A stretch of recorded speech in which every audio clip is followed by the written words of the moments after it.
2 days before the general election, Cumbria Health Scrutiny Committee met here in this chamber. Exhausted members from all three political parties spent many hours together working on the challenges of how to best manage our colossally overstretched NHS. Before May 2010, there was a similarly open and transparent culture of consultation in the development of national education policy. After that election, Michael Gove and Dominic Cummings immediately terminated consultation completely. When they were found guilty of this in court, consultation returned in name only. I remember sitting in consultations with tears streaming down my face because everyone knew how serious the issues we were discussing were, but they also knew that absolutely no notice would be taken of what was said or of the evidence. Mm-hmm. Experts were shockingly attacked and their roles and networks were shut down. As an expert in education at that time, I felt I should talk and write about the likely consequences of some of those education policies that were being introduced. What I wrote was very mild compared with what actually happened. I hugely underestimated the horrors that would play out at schools like Whitehaven Academy. I couldn't have imagined the epidemic of youth mental health issues that we would have here in Cumbria. I never dreamed that we would avalanche down the PISA tables to 69th out of 72 countries in the assessment of the life satisfaction of our teenagers.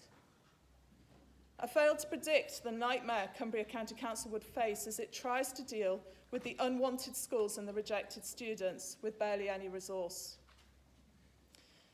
Many of you already know what happened to me and to others who raised concerns.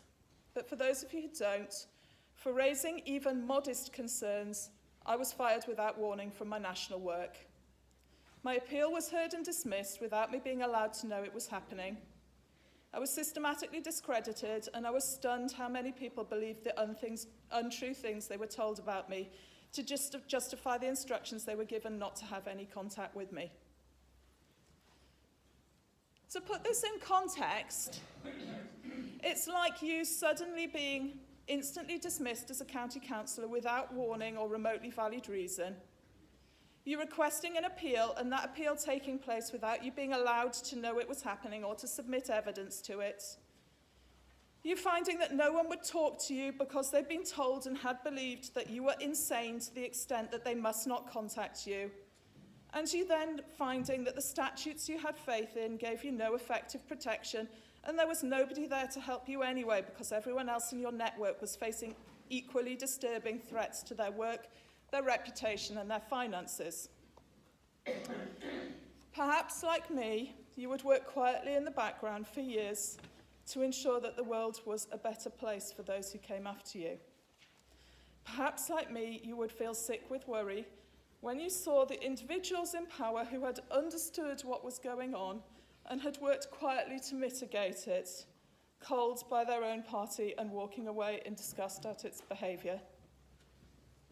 The state education community lives in a culture of extreme fear of draconian consequences for not proactively endorsing the line of Dominic Cummings and his small clique. And now it's clear from his recruitment adverts that Dominic Cummings' methods are to be rolled out across huge swathes of government, this time without Lib Dem coalition partners being there to point out the consequences. But back in education in Cumbria, the Conservative Party's initiatives are clearly directly responsible for the catastrophic youth mental health issues which are destroying so many lives. What are you doing with the electoral mandate you now have from the people of Cumbria to stop this? Is there any chance at all that you might perhaps get the new exam for 8-year-olds that will soon be made statutory by Parliament and is to be introduced this year, modified so that it's even vaguely age appropriate? I'm asking you here today to contact your 5 MPs and to forcefully urge them to improve what's going on in Westminster. Please don't hesitate to ask me for help if you need it or you want it. You already know that if I can help, I will.